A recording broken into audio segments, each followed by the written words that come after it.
I am truly honored to be here with you tonight, and thank you to the Foundation for inviting me, and thank you all for sharing in this moment. We are here in the memory of Sergio Vieira de Mello and the 21 other men and women, most of them UN workers, who died with him in the bombing of the UN headquarters in Baghdad, August 2003.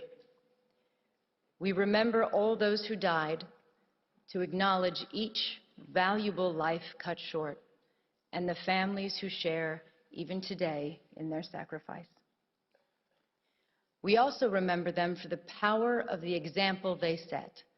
Brave individuals from 11 different countries working to help the Iraqi people at the direction of the United Nations Security Council and on behalf of all of us.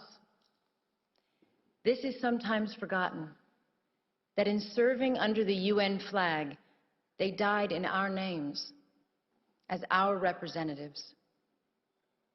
And at their head, Sergio was a man of extraordinary grace and ability, as many who knew him will testify. A man who gave 30 years to the United Nations, rising from a field officer to High Commissioner for Human Rights and Special Representative to Iraq. From Bangladesh to Bosnia to South Sudan to East Timor, he spent the majority of his career in the field, working alongside people forced from their homes by war and assisting them with his skill as a diplomat and a negotiator. Perhaps the greatest testament to his contribution is how much his advice would be valued today. As the Syrian conflict enters its 7th year, as we live through the gravest refugee crisis since the founding of the United Nations, as 20 million people are on the brink of death from starvation in Yemen, Somalia, South Sudan, and Southeast Nigeria, I cannot imagine that there is anyone in the leadership of the United Nations who would not welcome the opportunity to consult Sergio or to send him into the field once more. He is truly missed. It is humbling for me to speak tonight in the presence of members of Sergio's family and his former colleagues. I never knew Sergio, but I have stood before the plaque in the place where he died. I felt profound sadness at the fact that the conflict in Iraq, the source of so much Iraqi suffering to this day, had claimed the lives of men and women whose only intention was to try to improve a desperate situation. But I also saw clearly the value and nobility of a life spent in service to others. Sergio was a man who never turned down an assignment, no matter how difficult and dangerous, or as others have put it, who handled one impossible task after another. He was a man, to borrow the words of Thomas Paine, whose country was the world, whose religion was to do good. He will always remain a hero and inspiration to all who follow in his footsteps. The UN's work did not end there, in the rubble of Canal House 14 years ago. Hundreds of UN staff have served and continue to serve in Iraq, as they do from Afghanistan to Somalia, because the task of building peace and security can never be abandoned, no matter how bleak the situation. My thoughts on Sergio's life and legacy derive from my 16 years with UNHCR, the agency he spent so much of his career serving and representing. But I also speak as a citizen from my country, the United States. I believe all of us who work with the UN preserve this duality. The United Nations is not a country. It is a place where we come together as nations and people to try to resolve our differences and to unite in common action. As a citizen, I find myself looking out on a global environment that seems more troubling and uncertain than any time in my lifetime. And I imagine many of you feel the same.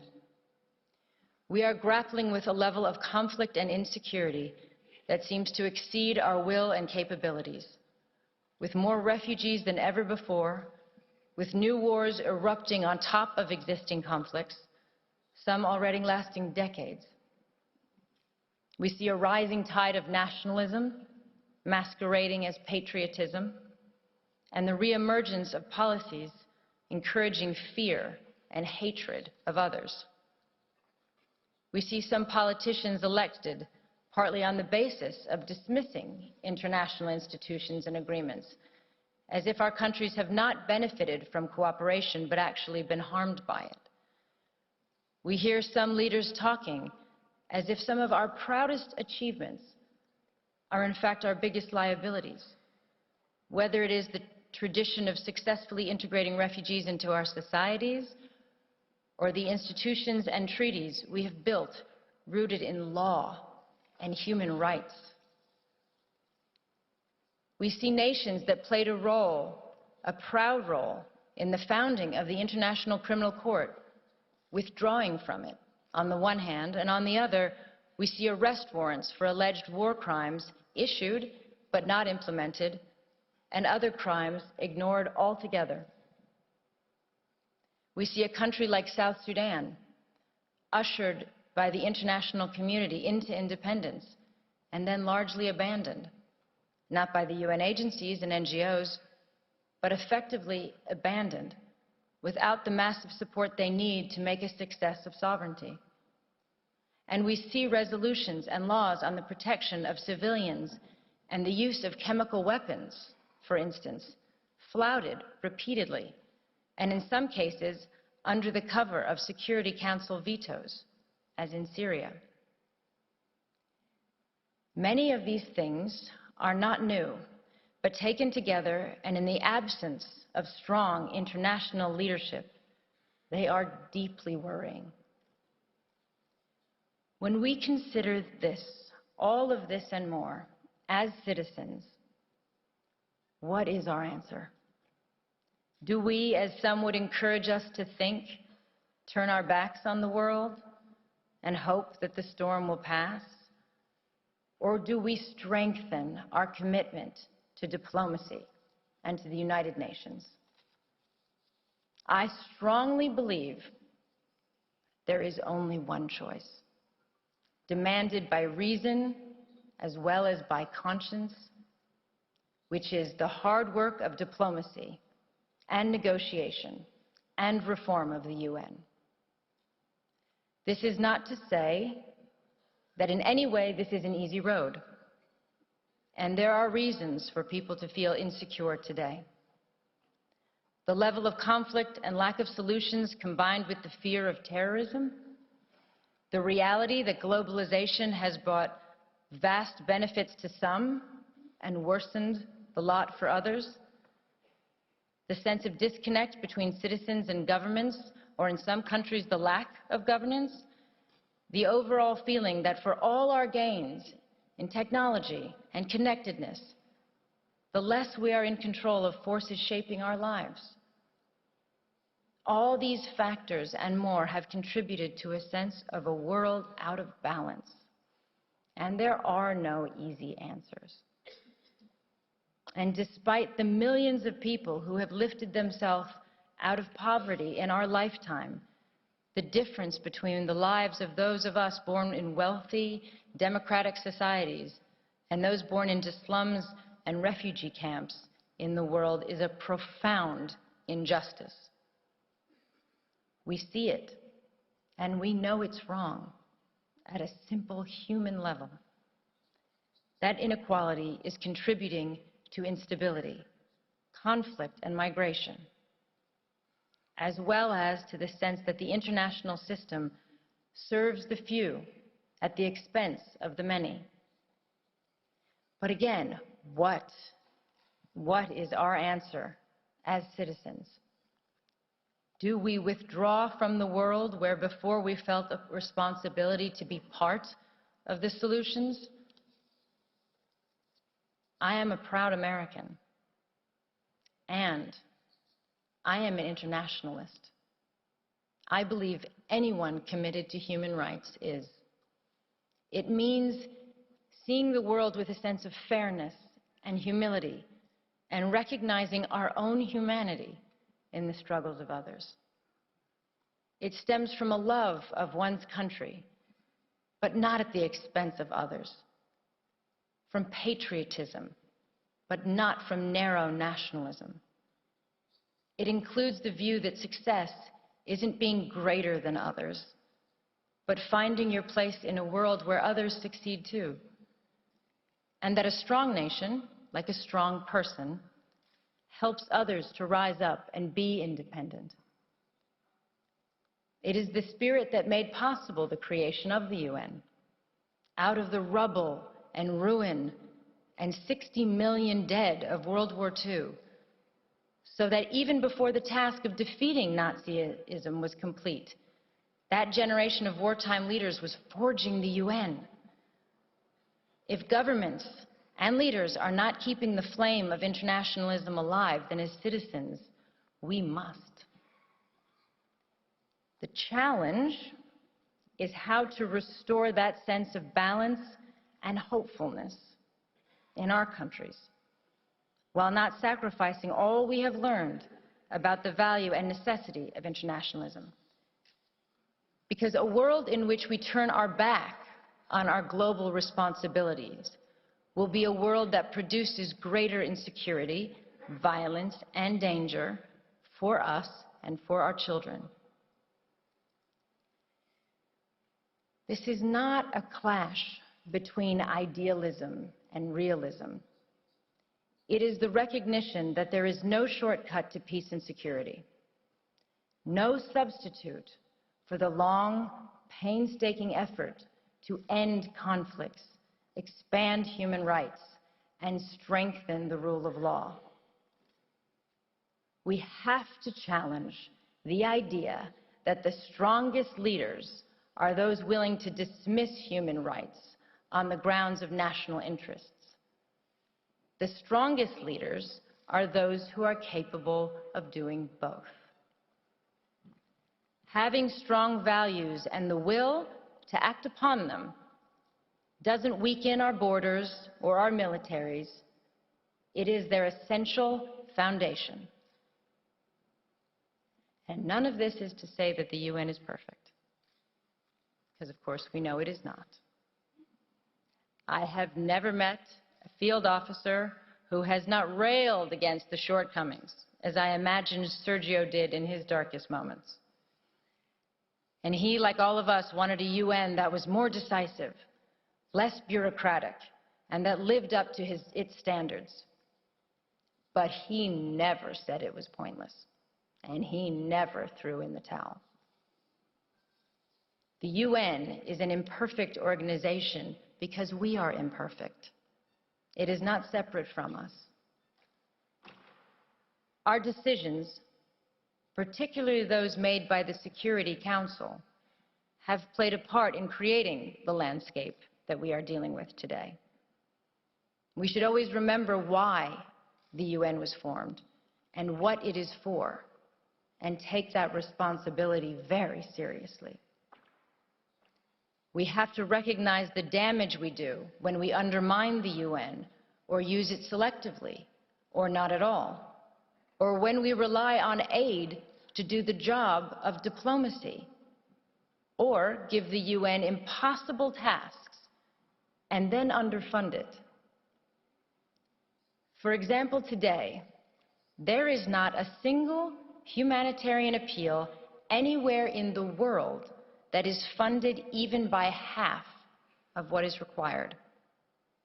In fact, worse than that, appeals for countries on the brink of famine today are 17%, 7%, 5% funded, for example. And of course, emergency aid is not the long-term answer. No one prefers that kind of aid, not citizens of donor countries, not governments, not refugees. They do not want to be dependent. It would be far better to be able to invest all of our funds in infrastructure and schools and trade and enterprises. But let's be clear, emergency aid has to continue because many states cannot or will not protect the rights of citizens around the world. It is what we spend in countries where we have no diplomacy or our diplomacy is not working. And until we do better at preventing and reducing conflict, we are doomed to be in a cycle of having to help feed or shelter people when societies collapse. As another legendary UN leader who was also killed in the line of duty, Dag Hammarskjöld, said, "Everything will be all right." You know when? When people, just people, stop thinking of the United Nations as a weird Picasso abstraction and see it as a drawing they make themselves. The UN can only change if governments change their policies, and if we, as citizens, ask governments to do that. It is moving, if you think about it. We are the future generations envisioned in the UN Charter. When our grandparents resolved to spare future generations the scourge of war, as written, they were thinking of us. But as well as dreaming for our safety, they also left us a responsibility. President Roosevelt, addressing the U.S. Congress in January 1945, 6 months before the end of World War II, said this, "In the field of foreign policy, we promise to stand together with the United Nations, not for the war alone, but for the victory for which the war was fought." And he went on, "The firm foundation can be built and will be built, but the continuance and assurance of a living peace in the long run must be the work of the people themselves." So today we have to ask ourselves if we are living up to that mission. They gave us the start. What have we done with it? It is clear to me that we have made huge strides, but our agreements and institutions are only as strong as our will to uphold them. If we do not, for whatever reason, we bequeath a darker, more unstable world to all of those who come after us. It is not for this that previous generations shed blood and worked so hard on behalf of all of us. The memory of those who came before us holds us true to our ideals. Resting, unchanged in time, they remind us who we are and what we stand for. They give us hope to stay in the fight, as Sergio did until his last breath. 14 years since his death, there is a stronger need than ever before for us to stay true to the ideals and purposes of the United Nations. That is what I hope his memory holds for us today. We cannot all be Sergios, but I hope all of us can determine that we shall be a generation that renews its commitment to unite our strength to maintain international peace and security, and to promote social progress and better standards of life and larger freedom. But in the final analysis, if we do not, even if that level of vision eludes us, and we continue to simply manage rather than overcome our generation's challenges, we just have to keep working determinedly, patiently, and you can be certain that as you do, that you follow the example of one of the UN's finest sons, and that to do even a little of his good, to apply ourselves to the work he left unfinished in whatever way we can, is a worthy task for all of us.